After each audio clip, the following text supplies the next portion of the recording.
बोलना चाहते हैं? हाँ बिल्कुल डरना चाहिए ना, हम डरे ना वो डरना चाहिए महिला। हाँ ना हम भी डरे और ना ही हमारे साथी जो महिला जुड़ी हुई है ना वो डरना चाहते हैं। शिक्षा तो इतना गलत हुआ कि हमें बता नहीं सकते, बहुत गलत हुआ। फिर हम वही कह देते हैं कि क्या करें फिर इस काम को करके नहीं, हमारे हाथ का छुआ भी नहीं खाते सर, इतना भेदभाव करते हैं। हमारे हाथ से बोतल भी नहीं लेते हैं, कहते हैं कि नहीं नहीं घर दो हम बाद में ले लेंगे। इतना छूट छाट करते हैं गुजराती मार्केट में तो बहुत ही ज़्यादा करते हैं। सरकार से मदद हमें 4 बेटियों की शादी कर ली, हमें 1 रुपए की मदद नहीं मिली, 1 रुपए की। और जिसमें मेरा पति नहीं है, 15 साल हो गए मेरे पति गुजरे हुए। आपके पति भी नहीं है? पति नहीं है सर, पति नहीं है मेरे, 15 साल हो गए मेरे पति को।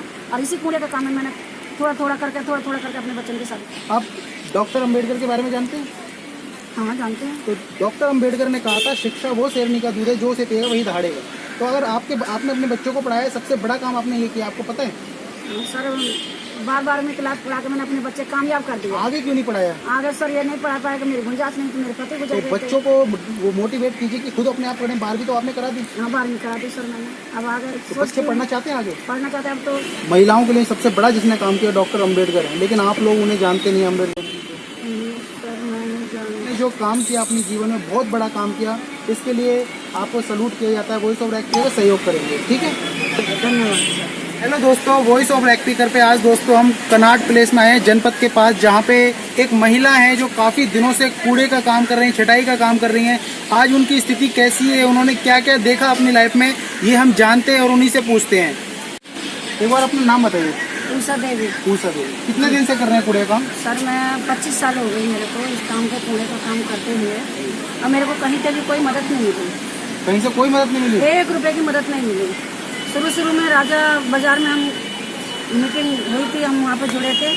तो वहाँ पे क्या हो जाएगा, हम 500 रुपये महीना, मैडम ने बोला था कि 500 रुपये महीना हमें दो, हम तुम्हारे लिए इकट्ठा करके देंगे और कुछ अपनी तरफ से भी देंगे। तो हमें कोई मदद नहीं मिली, और तो और हमारे भी पैसे चले गए।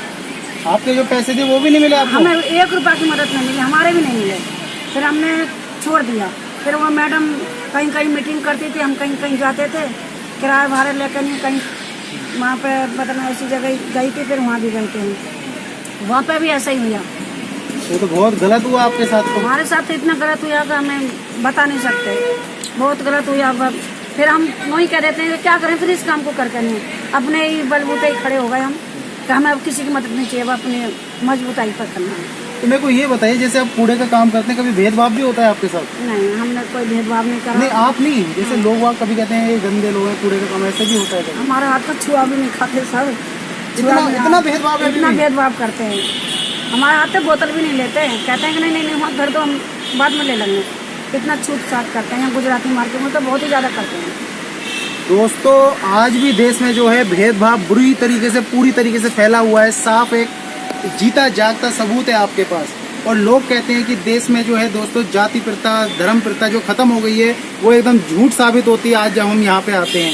आज हमने जाना है उषा जी से कि किस तरीके से यहाँ के जो लोग भेदभाव की भावना से देखते, किस तरीके से आपको भेदभाव को झेलना पड़ता है आपको? बहुत तरीका से झेलना पड़ता है सर, अब क्या बताएं। रख देते हैं बोतल, कहते हैं वहाँ रख दो मैडम, हम जब बाद में उठाएंगे। उनको उठा लो मैडम, हम वहाँ रख देते हैं, उठा लो। तो एक तरीके से इसलिए करते हैं कि आप यानी कि थोड़ा गंदा काम करते हैं। गंदा काम कर रहे हैं या फिर आप हम गंदा काम करते हैं, हम गंदा काम करते हैं ना, इसलिए हमारे तो भेदभाव करा तो जाए। ये गंदा काम थोड़ी है ये? उनके लिए तो गंदा ही है ना, हमारे लिए तो नहीं है ना गंदा, उनके लिए तो गंदा है। आप जो है देश को स्वच्छ बनाने का काम कर रहे हैं, आपको पता है आप कितना बड़ा काम कर रहे हैं?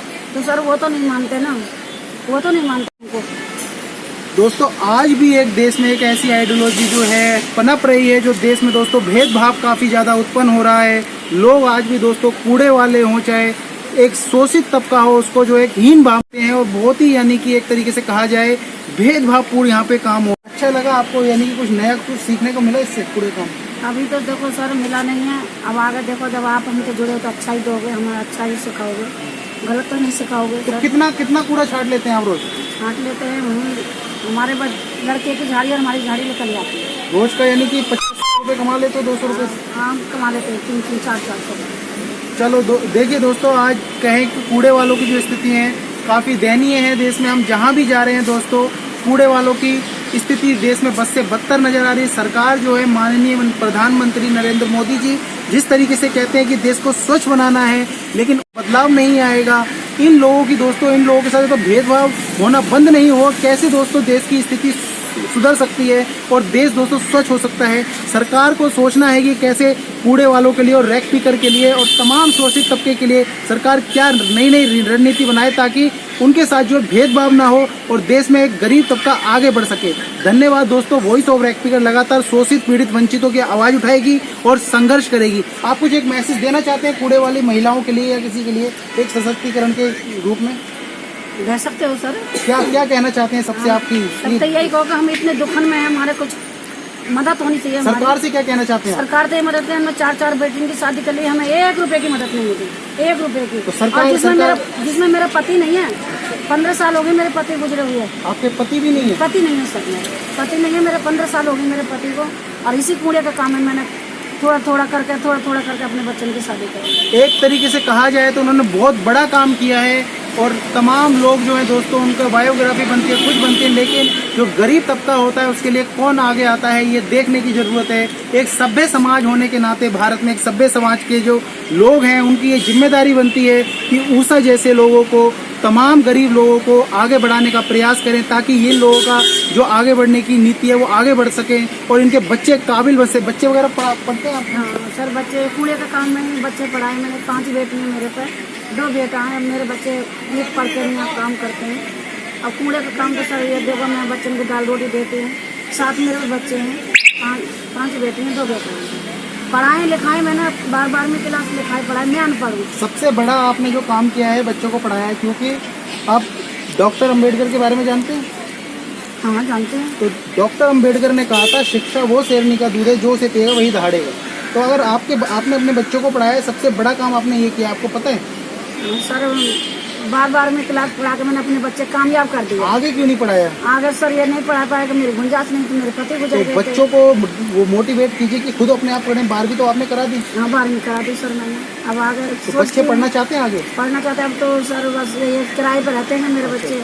अब कहते हैं मम्मी सोचेंगे देखेंगे। अंबेडकर जी के बारे में क्या जानते हैं आप? अंबेडकर जी के घर के बारे में बस चली जाती हूँ, मिली आती हूँ, घूम आती हूँ। नहीं, क्या जानते क्या है उनके बारे में? कुछ जानते हैं उन्होंने महिलाओं के लिए क्या काम कर रहे हैं? अभी नहीं जान पाई सर। देखिए, महिलाओं के लिए जो है हम डॉक्टर अंबेडकर ने जो है काफ़ी काम किए हैं। सबसे पहले वो हिंदू कोड बिल लाए थे जिसमें उन्होंने महिलाओं के हक के लिए नए नए कानून बनाए थे, लेकिन वो बिल जो है पास नहीं हो पाया था। तो इसलिए जो है कहा जाए कि महिलाओं के अगर असली जो एक तरीके से कहें जो महिलाओं के लिए सबसे बड़ा जिसने काम किया डॉक्टर अंबेडकर है, लेकिन आप लोग उन्हें जानते नहीं अंबेडकर जी को। सर मैं नहीं जानती। तो आप अंबेडकर जी के बारे में थोड़ा पढ़िए और आपने जो काम किया अपने जीवन में बहुत बड़ा काम किया, इसके लिए आपको सैल्यूट किया जाता है। Voice of rack